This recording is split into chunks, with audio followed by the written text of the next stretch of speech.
And a very good morning, everyone, and welcome to this next session, to this next panel on scaling the adoption of hydrogen and alternative fuels in the transport sector. We have an illustrious panel this morning, including Andy Clark and Ian Collier, who will shortly be introducing themselves and briefly talk through their perspectives on the adoption of hydrogen before we dive into the actual panel session. But before I do that, let me just briefly introduce myself. My name is Dr. Wolfgang Schuster, and I'm Executive Director for Ecosystem Innovation at the Connected Places Catapult. That's in essence our rebranded CTO position. For those of you who are not familiar with the Connected Place Catapult, it is the innovation accelerator for cities, transport, and place leadership. And our focus is really on providing impartial innovation as a service for public bodies, for businesses and infrastructure providers, really with a focus on catalyzing step change improvements in the way people live, work, and travel. So we connect businesses and public sector leaders to cutting-edge research to spark innovation and grow new markets. We also run technology demonstrated and SME accelerators to scale new solutions that drive growth, that spread prosperity, and that eliminate, crucially, also carbon. So before I want to hand over to Ian and Andy, I just want to start by setting the scene to remind ourselves of the context around the hydrogen agenda and why we're on this journey. I think we're all very closely familiar with the challenges of the emissions associated with transport. And in fact, the estimates range between 15 and 30% of the total carbon emissions coming from the transport sector. Now that's huge, and so there's something we need to do about it. On the other side, the options to decarbonization are also very broad. In fact, ranging all the way from batteries, electricity, to hydrogen, biomass, biofuels, liquid natural gas, nuclear, on the other extreme of the scale. And what's interesting about all of these fuels is that there's also a huge range in terms of the energy density by mass, which will basically define on the context within which these fuels can be applied. So there are a lot of options out there currently, and the solutions obviously are also expected to differ across the different transport modes. So some fuels may be suitable for short distance, lighter vehicle type of applications. Others, such as HGVs, maritime, may have challenges, those higher energy densities that are required, because batteries, in essence, have only about 1/100th of the energy density of conventional fuel, whereas hydrogen, for example, is about 3 times the energy density of conventional fuel. And then on the other extreme, you have about an order of 10 to the 7 orders of magnitude larger energy densities for nuclear fusion applications. So a very broad range of different types of fuels that are available to us. And what I'd like to do today is really to explore the topic of hydrogen further, because it is seen as one of those viable options that are potentially relevant to all of the transport modes, and really explore some of the possible scenarios around that, barriers to scaling, some of the global impacts of a hydrogen-based transport ecosystem, and really what needs to be done to address some of those fundamental challenges. So without further ado, I'd like to hand over now to our first panelists to introduce themselves. Over to you, Ian. Hopefully this is working. Perfect. Good morning, good afternoon, everyone. I'm Ian Collier. I'm the Head of Business Development for Protium. Protium are a UK-based green hydrogen energy developer, and we develop green hydrogen solutions for primarily businesses that want to decarbonize, and they want to decarbonize their heat and transport energy.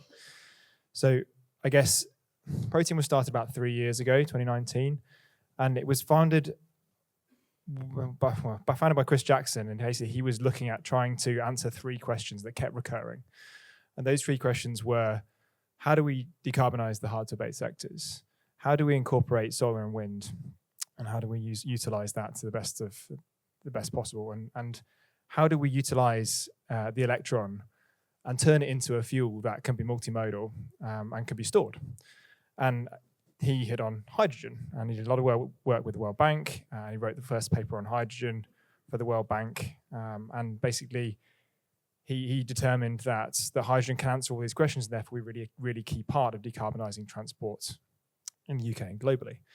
And I think hydrogen can be used on its own, as we're aware, and it can fuel HGVs, but it can also is the common mode in producing green fuels such as ammonia, methanol, and the power to liquids version of sustainable aviation fuel. So I think the other thing that he kind of realized is that a lot of the work that had been done on the energy transition sort of probably between 5 and 10 years ago was very much focused on power. But actually, when you look at it, 80% of the issues with decarbonisation is actually around heat and transport. And therefore, we need to focus a lot more on those sectors, and that's where Protium tries to add value. So I guess from my side, I guess one of the things I wanted to open with is something around some of the challenges. And I could talk, there's lots of different challenges. I think we'll probably cover quite a few of them a bit later on. But one I wanted to put kind of out front and center is around the system challenges and around the efficiencies. A lot of hydrogen detractors talk about the efficiency of hydrogen and the fact that it's not the same as electrification. And I guess I want to come out front and say that as a hydrogen producer, if you can electrify, we think you should electrify, okay? But hydrogen should be used where you can't electrify and where it's difficult and where it's hard to abate. And HGVs are one of those potential options. Maritime is another. Aviation is another. And we can go into the whys and wherefores over the course of the panel. But I think people get hung up on this thermodynamic efficiency, and it's really important that we take a wider view and we come away from the commodity cost of what energy is, what energy might be, and we look at that wider system. And a lot of people in the industry have come from a sort of power gas background, and I think they're very much focused on efficiency, and every 1% is really important. But it's about how we use energy, how we think about energy is something that needs to be changed, and it's that industrial mindset change, I think, that is probably one of the biggest challenges about scaling hydrogen and utilizing it over the course of the transition.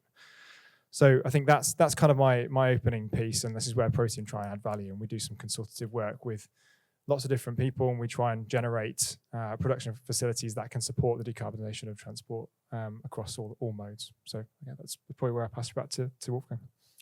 Great. Thank you, Ian. Over to you, Andy. Thanks, Wolfgang.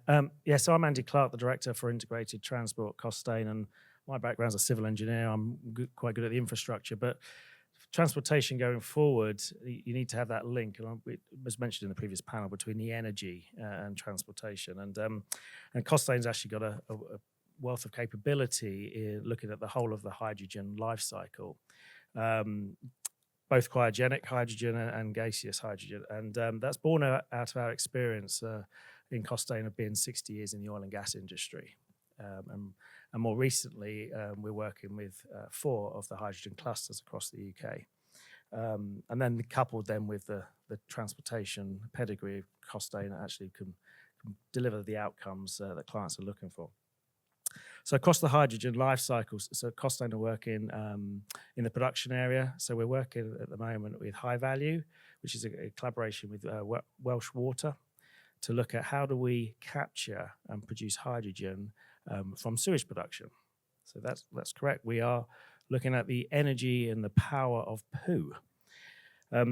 We have HyNet, which is the hydrogen storage facility. So we're currently doing a feasibility study at the moment around storing 1.3 terawatts of hydrogen energy in salt caverns. So where they mine the salt out, how do we then use that space to then store hydrogen for the future? With Acorn project, we're looking at a number of different storage and transportation and distribution networks across hydrogen, and how do we link that across the UK?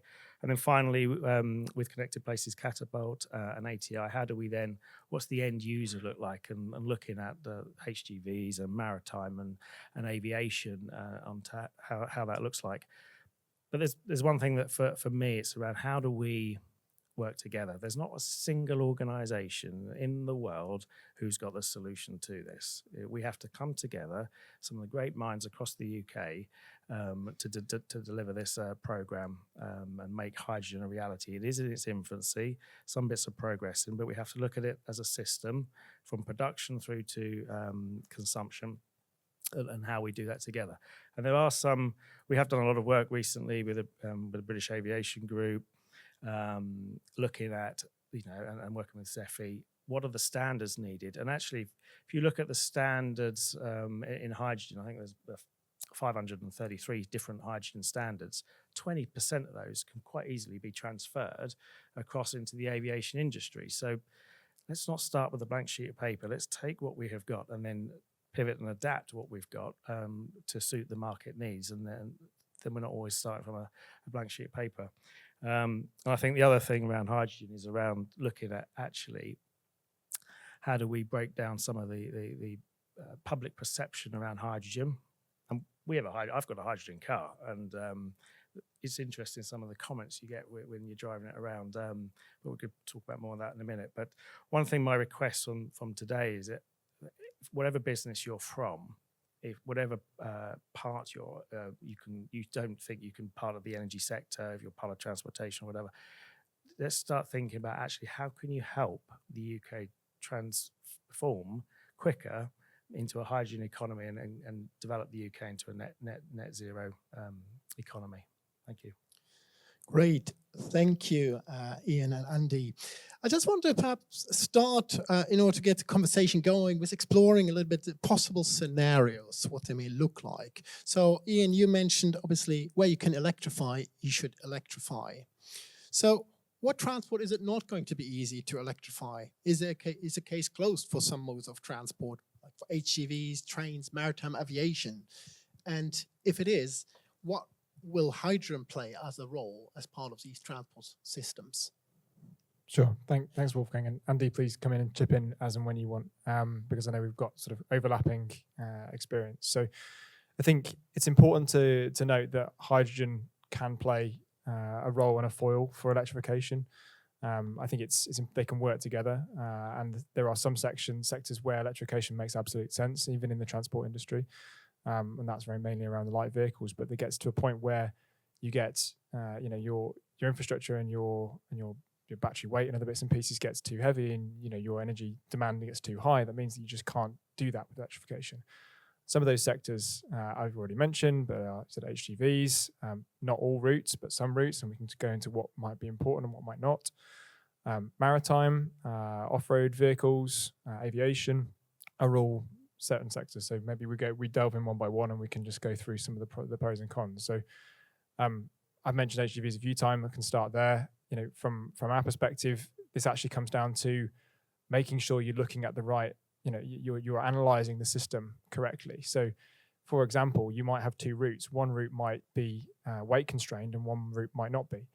And if you're, an Amazon and you're trucking around cardboard boxes that are filled with air and bubble wrap and one reel of tape, then actually decarbonizing with hydrogen maybe doesn't make sense because you're not a weight constrained business. Whereas if you're trucking around beer, and Protein work quite a lot with one of the beer manufacturers, with Budweiser in the UK, they're very much absolutely weight constrained, and therefore putting a big 6-ton battery in a truck with limited range, and you have to then charge it every 200 kilometers, that doesn't actually make a huge amount of sense. So that's where hydrogen can come in, and we can extend the range, we can limit the weight of the fuel that's going on board, and we can actually maximize the payload for the end user. So from that perspective, HGVs, hydrogen definitely has a place, but I think electrification has a place in some industries as well.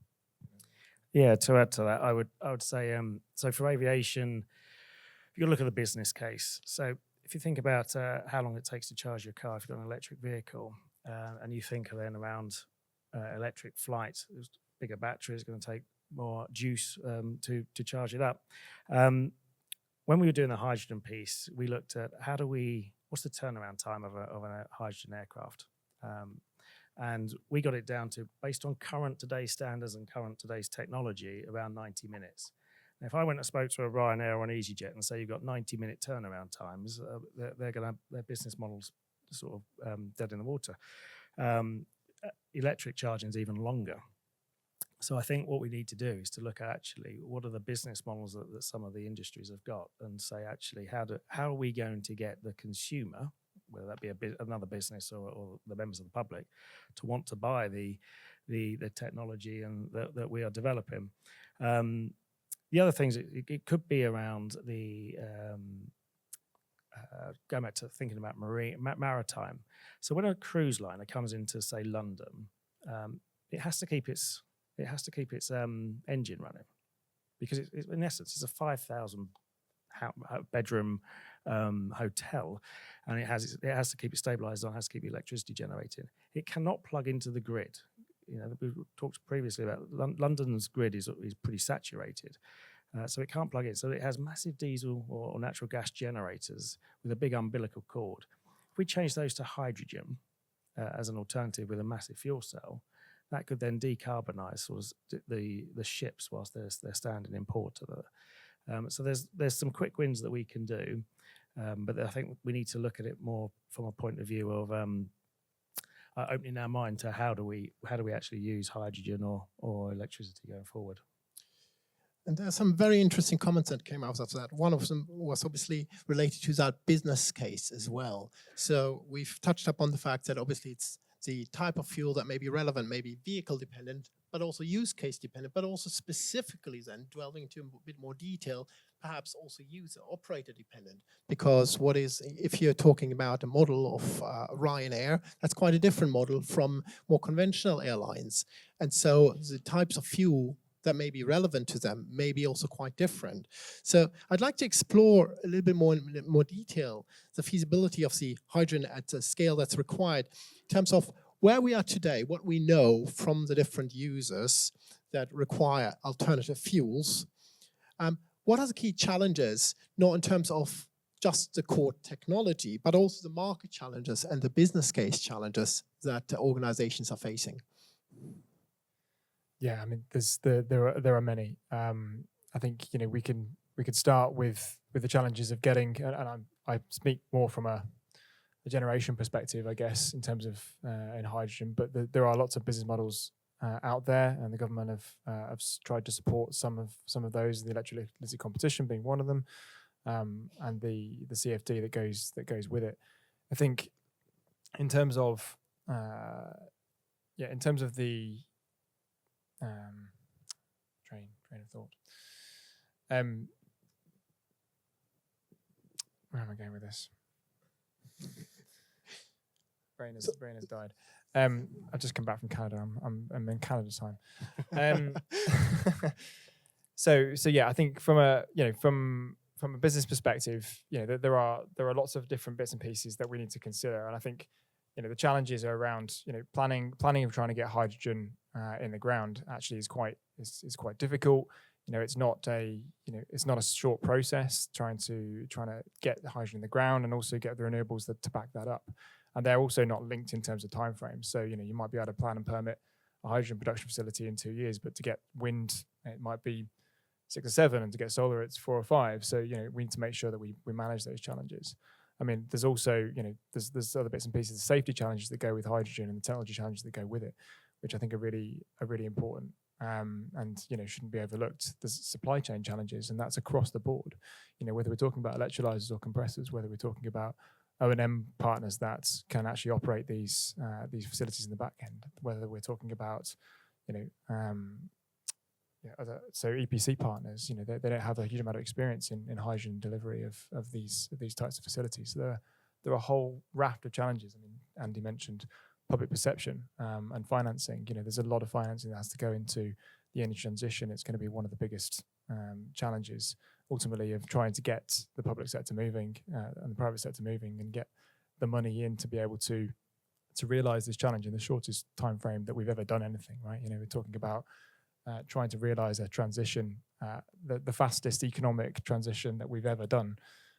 I think that is a huge challenge, but I think there are lots of different pieces we can unpack from that, but maybe as Andy's a different perspective. No, I think to add to that in terms of challenges, it's the whole supply and demand and the hydrogen life cycle. There are various different players playing different parts of the life cycle, and if consumers want to make a choice as to do I go battery, do I go hydrogen, or do I become like John Armitt and buy another petrol, whatever that may be in terms of the transportation mode, what are their choices? So going back to the hydrogen car that we had, the first thing everyone says to me is, where do I fill it up? They don't say to me, oh, it's the danger of it. It's, where do I fill it up? And interestingly, West London was actually not too bad. There were 7 hydrogen filling stations. But because the uptake was low, 3 of them have recently closed. So it's actually getting more difficult to fill it up. But from a consumer choice, it was more practical. You do 300 miles and it takes 3 minutes to fill it up. So it's very equivalent to a diesel or a petrol-powered car. So I think you've got to give people choice and understand all the facts and the details. And people are only going to make the choice of moving to a hydrogen economy, hydrogen vehicle or hydrogen transport if they know that the infrastructure is in place. I think sometimes we're just going to have to almost do what electricity's done and say, well, we're going to go electric for this, or we're going to go hydrogen. And then we've got to put the infrastructure in place and note that it's going to take, the payback period is going to be 5, 10, 15, 20 years because of the years we've had of diesel, petrol, Jet 1 aviation fuel, and the infrastructure is already there.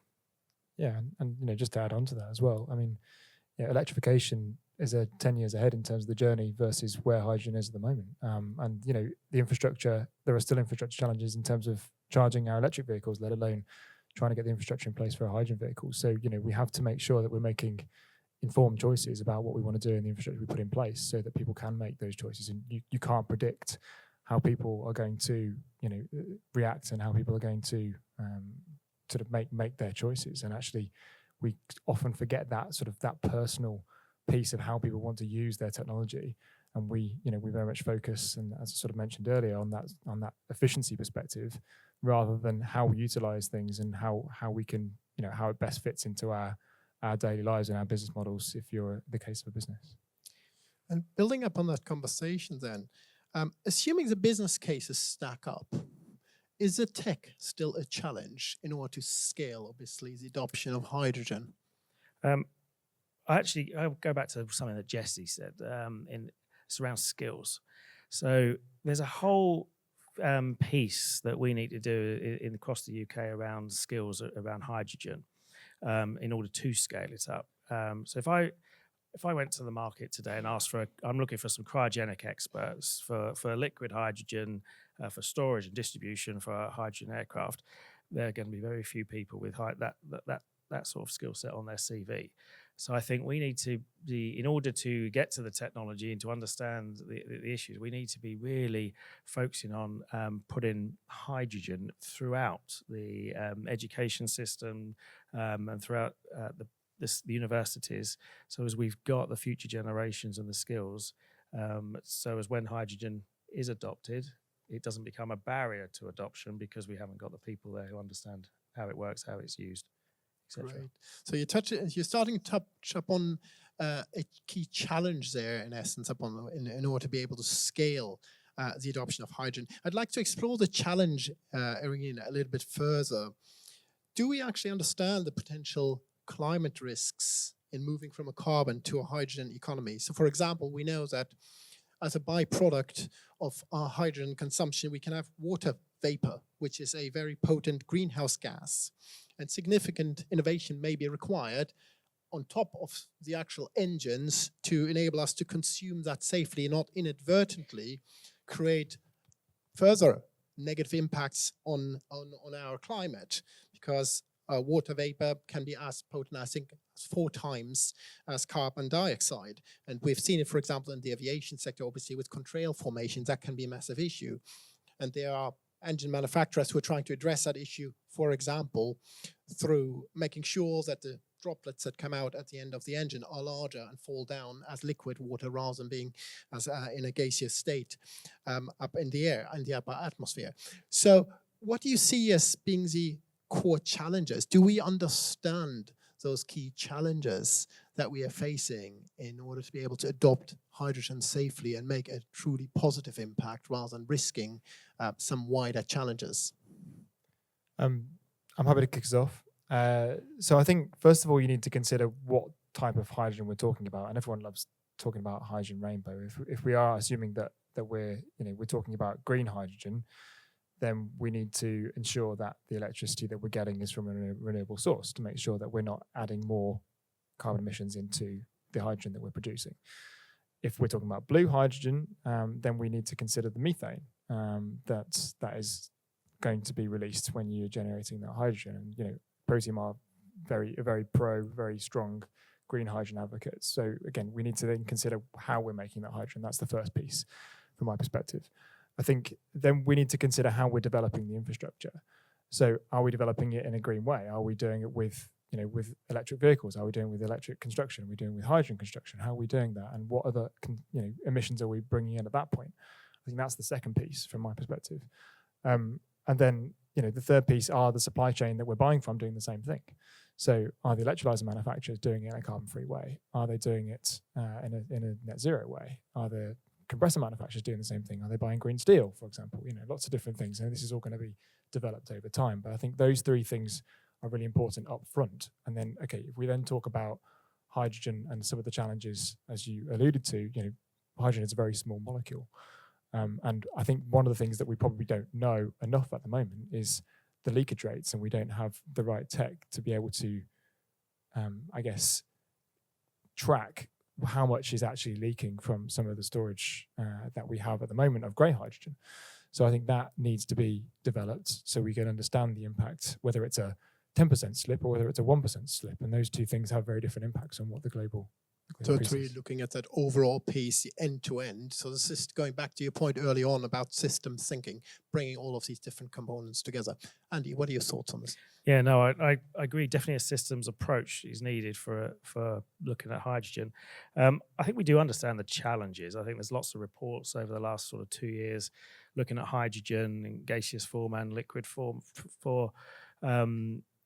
and I think in doing that, we actually understand some of the opportunities that are there.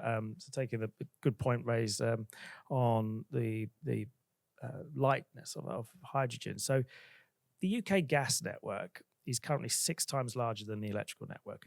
So in terms of energy distribution, the natural gas network that we currently have is a fantastic medium for moving potentially moving hydrogen across the country.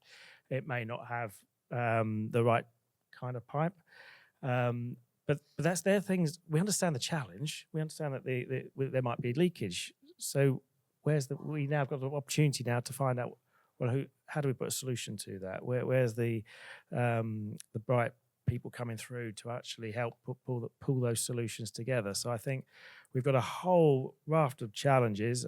You mentioned the contrails. I know NATS are looking at the highways of the skies and looking at actually if you fly planes slightly lower or slightly higher, and you can actually avoid some of those contrails. And I know they're working closely with the likes of Rolls-Royce and GE to look at how do we reduce contrails completely. But so I think we do understand some of the challenges.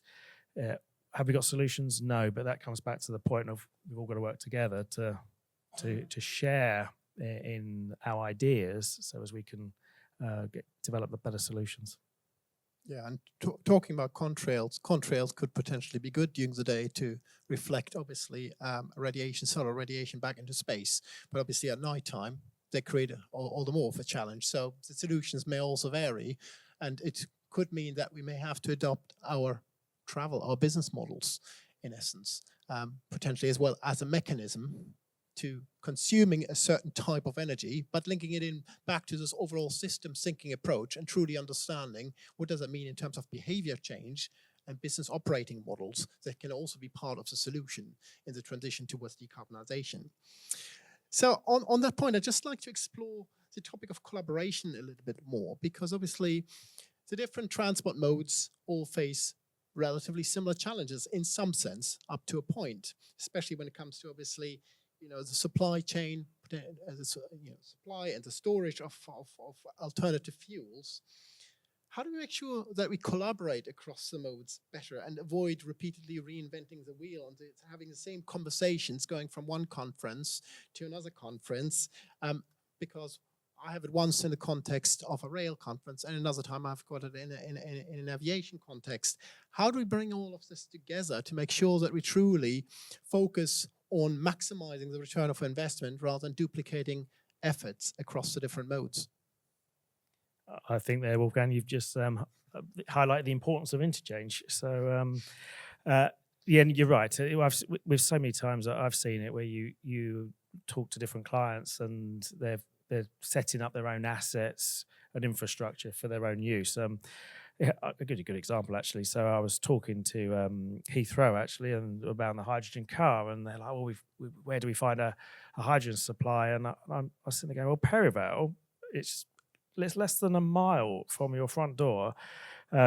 Is where TfL have their biggest hydrogen storage facility for their bus fleet, and it's just joining up the dots between some of the clients could open up doors and opportunities to have a different view on the future transport that they have and with their fleets. So we do need to do more talking and what we're doing and sharing ideas of what we're doing. I think there's always this perception of, I'm not going to share anything because I want to be the first mover, but actually, if we think about UK PLC, let's share what we're doing and all get there quicker.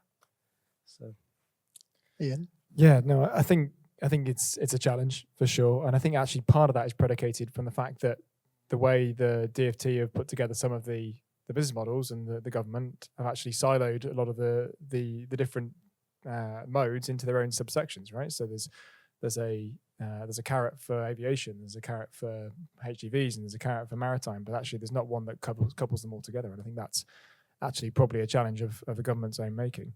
Obviously, everyone does want to keep technology and things to themselves so they can be first movers. But I think there is a desire for people to work together, and I think there is a desire to face up to the challenge of the energy transition and together. And I think people understand that it is the existential crisis and the professional crisis of most people's lives. And actually, you're seeing people work together already, and there is some public companies, public-private organizations that are working together, KTN and others, that are trying to link business together and make sure that we are collaborating. But I guess that cross-modal piece is probably the bit that I would flag as being something that we need to address, because actually, as I said, the different sections are probably pretty siloed, whereas from a production perspective, hydrogen's a common mode in all pieces. So actually, hydrogen can be a building block for any one of those industries, and we just need to understand how and when we need to generate to support the different sections. Great. No, and I absolutely agree with that. And just briefly touching up on it, there are initiatives around like the Hydrogen Innovation Initiative, whose mission is really to focus on maximizing UK share of the global market for hydrogen technologies. It's basically a collaboration of trusted bodies from across working across different transport sectors and working with the UK industry to really build the case for UK investment in innovation in hydrogen technologies that really have that potential for application across multiple sectors. Now, an interesting question that has come up is around the need of hydrogen. If we really need hydrogen, can we rely upon the maritime, aviation, logistics sectors to lead its delivery, given that these are high efficiency and low margin sectors? Andy, do you want to answer that one? Well, in terms of aviation, I think all marine, maritime, we do need to change. We can't carry on the way we're going, and so I think, especially for the regional short haul flights, I think hydrogen is a potential fuel that we can use. There's lots of work that we need to do to make the margins better, but I think even recently the airlines have come out and said, actually, green. If we're going to fly green, then we're going to end up having to pay a little bit more. Interestingly, there's a lot of aviation, not just in terms of flying people, but it's freight as well, and a lot of goods travel through the bellies of aircraft. So if people want to transport goods and export their products to external markets, then aviation's here, and we just got to make it as green as we can.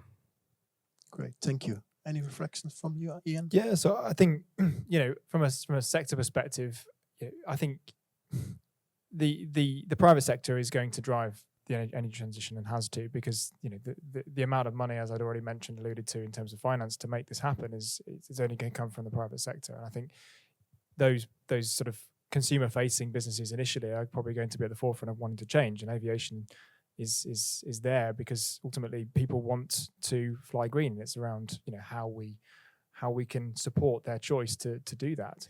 And there's a lot of innovative tech companies out there that are trying to utilize different modes, different fuels to see how quickly and how efficiently we can change. But ultimately, what we need to understand, and the mindset shift that we need to come on as a journey as the public, is that we're not going to be able to fly to Magaluf for 20 quid anymore, because that's not green anyway, because that's not going to happen. So I think when the questions around sort of can we rely on the sectors to lead this? I mean, they're absolutely going to have to lead it. Otherwise, the public people who are buying their products or their services aren't going to want to use it. But I think they can absolutely be supported by companies like Protium and others who are, consultative-based companies that can support the generation of hydrogen, support their change. Great. Moving on to another question from the audience. What advantages and capabilities do we have in the UK to accelerate and take advantage of the hydrogen economy? It's interesting. There's a lot of people. We have a big industrial pedigree in the UK, and say the third largest aviation industry in the world. So, in terms of the hydrogen economy, I think we've got the potential to be at the forefront of that. Interesting in terms of the. Just looking at some of the questions here, actually, in terms of aviation, there's an opportunity when we're looking at hydrogen or any alternative fuel, actually, to change the way we operate. So if you rather than just focus on one sector, you could look at it as a whole system. So if the new fleet of aircraft that require hydrogen don't have the fuel in the wings but have them in the belly, there's a lot of space there that was used for freight that's now going to be taken up with liquid hydrogen. So potentially, if we look at the operation of an airport, why do we take our bags to the airport with us and then get on a plane and check them in and take them through? In the future, we could say drop our bag off 24 hours in advance, or someone comes to our home. Amazon come and deliver stuff next day anyway. We could have them pick up our suitcases the previous day and take them to the airport and take them on the flight and take them straight to the destination. And we depart when we want to depart, because we haven't got the bags. We haven't got to worry about a taxi or a road transport. We could get public transport because we just got to carry on luggage. You get to the airport, you go through the airport, you haven't got to worry about check-in, so the design of airports can completely change. And then you go on your flight and you fly, and then when you get to the other end, again, surface transport, public transport to your destination, hotel or whatever, and then your bag's waiting for you. So I think there's an opportunity when you're looking at alternative fuels, hydrogen, etc., to actually step back and think, as a system, can we change the way we do things completely? So it's going back to that systems thinking that's increasingly important. Going on to another question from the audience. What needs to happen for green hydrogen to become commercially viable for road transport? I'll take this one. I think, so when we say commercially viable, I think it's around, and I hate to bang on about the system efficiency piece, but it's around making sure it's viable in the right place, and we're looking at the overall efficiency of what we're trying to do. Okay, so I guess at the moment, and it's no secret, hydrogen is not the cheapest commodity fuel out there, because the low carbon hydrogen market is not a commodity market. It's a technology market at the moment. Okay, and there are lots of things that will happen over the course of the next 5-10 years to reduce the costs of the hydrogen that's being produced, and that comes around from technical innovation, from the electrolyzer manufacturers, from other bits and pieces, and the scale that ultimately is going to be generated by producing more and more hydrogen. But I think in the initial sense, right now, we're actually at a place where we're trying to seed that market. We're trying to make sure that we're utilizing hydrogen in the areas that are hard to abate and the places that you can't electrify, and you're seeding with individual users and off takers, in order that you can then build out from there. You can start off with anchor customer, that you can build out to a hub, and you can build out to a local area network, and then a wide area network. And ultimately, as you generate more and more hydrogen, the economies of scale come in, and you get that cost reduction. And I think the other thing you have to think about, especially at the moment, is around the financing piece of that. and the cost of financing, it's a large amount of infrastructure. So over the course of the next 5-10 years, as that finance changes, the business models for those hydrogen production facilities will also change, and you'll be able to see cost reductions just purely on the basis of what we're able to borrow money and finance at. So there are lots of different things in there. I think it's just make sure that we're focusing on making you're using it in the right place and looking at that overall efficiency as well, and how we can ultimately be better, because people are only going to change if there's a value to changing, and we need to make sure we're generating that value and we're showing that to people. So there's also a question there around future-proofing your investment, in essence. Great. Just conscious of time, I'd like to ask one final question to the panelists as part of the closing comments. If there was one key takeaway message you'd want to leave the audience with, what would that be? Andy, can I start with you? Yeah, I think for me it would be, we don't know what we don't know. So there's lots of people working in this space, and there's some really great, especially small medium enterprises out there. Please get involved, and please join one of the clusters or put your name forward for one of the groups or organisations looking at hydrogen at various parts of the life cycle. Because your technology, your expertise, your knowledge may not be directly linked to hydrogen, but could produce the solution to what we actually need to solve some of the problems that we've already identified. So please come forward, and I think there's a massive opportunity for everyone in the room. Ian? Yeah, again, so a little bit of a call to arms as well, but I just want to leave you with a couple of little facts. So we've got 27 years, roughly, to perform something that has never been done before. Okay, it took us 120 years to take electricity from a 0% to 20% incorporation into our energy model.